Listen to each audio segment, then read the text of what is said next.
Assalamualaikum warahmatullahi wabarakatuh. Selamat berjumpa lagi di channel kesayangan kalian, BiosArt. Belajar biologi jadi lebih menyenangkan. Baik, kali ini kita lanjut sesi tanya jawab untuk pembahasan sistem reproduksi pada wanita atau perempuan. Ya, saya akan mencoba menjawab beberapa pertanyaan dari kalian yang sudah menuliskan di kolom komentar maupun japri via WA. Ya, untuk pertanyaan pertama dari Mbak Syutira, pertanyaannya adalah apa nama kelenjar pada vagina dan fungsinya itu apa? Ya, langsung saya jawab ya. Jadi kelenjar pada vagina itu disebut dengan kelenjar Bartholin, di mana memiliki fungsi untuk menghasilkan mukus atau lendir. Lendir tersebut berperan untuk lubrikasi atau sebagai pelumas yang mana membantu dalam proses penetrasi penis pada saat kopulasi atau pada saat melahirkan. Oke, itu ya. Oke, kita lanjut ke pertanyaan berikutnya. Pertanyaan berikutnya ini berasal dari Mas Joni Simanjunta. Ya, yang bertanya, fungsi klitoris pada perempuan itu untuk apa? Oke, saya jawab ya. Jadi secara teori antara klitoris dan juga penis itu punya beberapa kemiripan. Yang pertama adalah sama-sama memiliki kemampuan untuk ereksi. Terus yang kedua adalah sama-sama memiliki kulit pelindung yang disebut dengan preluteum. Kemudian yang ketiga, di situ sama-sama memiliki ribuan sel saraf. Nah, hanya saja perbedaannya, kalau pada penis dia punya saluran yang disebut dengan uretra, sementara pada klitoris dia tidak punya saluran, sehingga peranannya hanya di kenikmatan seksual atau hanya memberikan kenikmatan seksual pada perempuan. Oke, itu ya. Oke, pertanyaan berikutnya berasal dari Mas Ahmad Hoiri. Folikel yang ditemukan sebelum perempuan pubertas itu folikel apa? Ya, jadi jawabannya adalah folikel primer. Jadi pada saat perempuan tersebut lahir, maka akan terdapat 200.000 sekitar 200.000 folikel primer yang nantinya akan berkembang menjadi folikel sekunder ketika memasuki masa remaja atau pada fase pubertas. Oke, itu ya, Mas Ahmad Hoiri. Ya, pertanyaan berikutnya dari Mas Ahmad Dahlan yang bertanya, apakah panjang oviduct semua wanita sama? Jawaban saya tidak sama. Ya, karena beberapa literatur pun menyebutkannya dalam kisaran ya, berkisar antara bukan panjang pastinya berapa, tapi dalam kisaran. Dan semuanya juga tergantung usia dan ras atau keturunan dari si perempuan tersebut. Ya, pertanyaan berikutnya dari Mas Muhammad Al-Fajri. Bagaimana dengan perempuan dewasa tetapi belum mengalami menstruasi?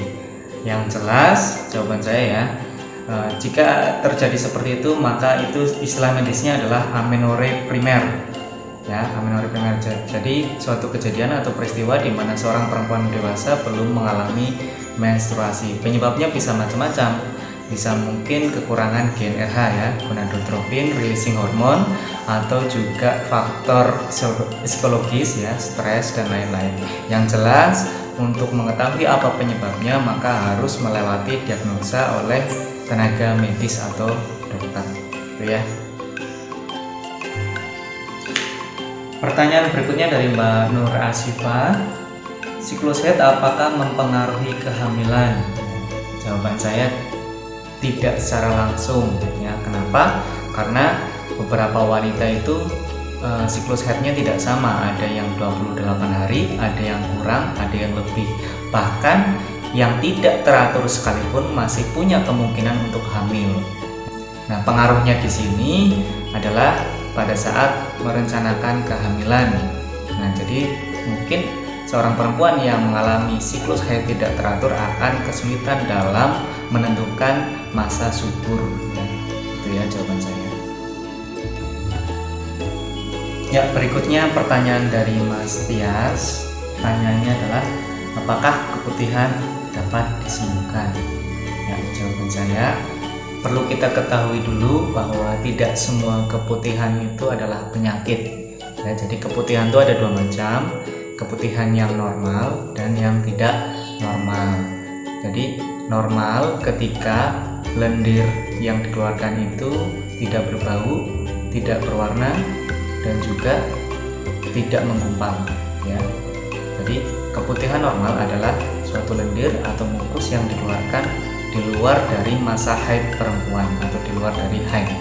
Nah, itu biasanya atau peranannya adalah untuk membersihkan vagina ya, atau melembabkan vagina. Namun kita perlu waspada jika keputihannya sudah mulai berbau amis. Nah, kalau berbau amis itu biasanya ada infeksi dari bakteri. Terus juga misalnya keputihannya sudah berwarna kehijauan. Nah, kalau kehijauan itu biasanya karena infeksi dari parasit yang kita sebut dengan Trichomonas vaginalis, atau keputihannya menggumpal. Nah, itu bisa karena infeksi dari jamur.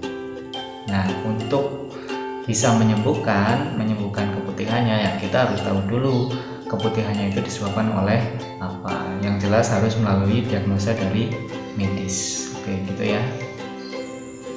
Pertanyaan berikutnya dari Mbak Tresia Priscilia. Itu apa penyebab gumpalan darah saat menstruasi?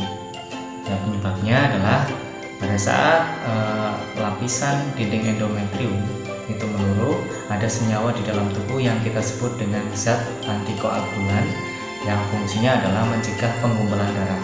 Nah, kadang-kadang zat atau senyawa tersebut tidak bekerja secara optimal sehingga masih terdapat gumpalan-gumpalan darah di darah mens atau haid, gitu ya.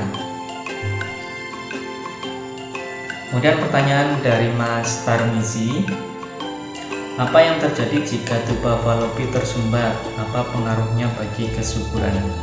Yang jelas, tuba falopi itu kita tahu adalah tempat terjadinya fertilisasi atau pertemuan antara sperma dan juga ovum.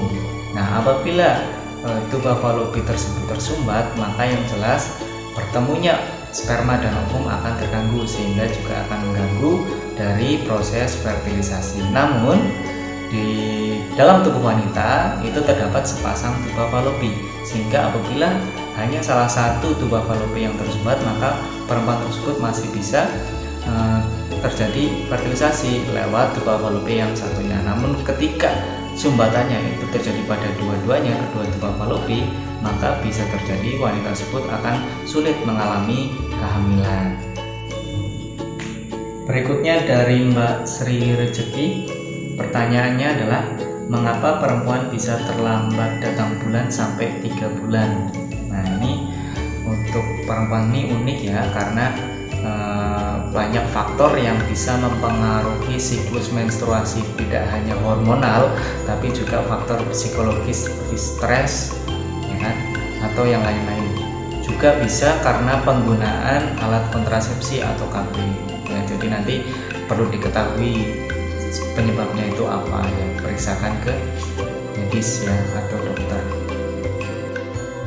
Pertanyaan berikutnya dari Mbak Zainur Aini, apa jika di usia remaja tetapi belum mengalami menstruasi bagaimana? Ya, jadi perempuan pada saat atau sudah menginjak usia rentang usia dari 9 tahun sampai dengan 14 tahun tapi belum mengalami menstruasi, maka perlu diperiksakan ke medis atau dikonsultasikan kepada dokter. Kenapa? Karena bisa jadi ada kemungkinan dari gangguan hormonal maupun juga gangguan secara psikologis yang mengakibatkan seorang perempuan tersebut belum mengalami menstruasi. Karena menstruasi hukumnya adalah wajib pada perempuan yang sudah menginjak usia pubertas. Kenapa? Karena pada saat usia tersebut organ reproduksinya sudah aktif, dan ciri dari aktifnya organ reproduksi perempuan adalah menstruasi ya.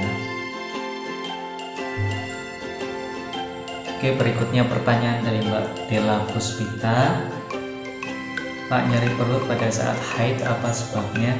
Ya, jadi pada saat perempuan atau sesaat sebelum mengalami menstruasi itu biasanya mengalami nyeri perut.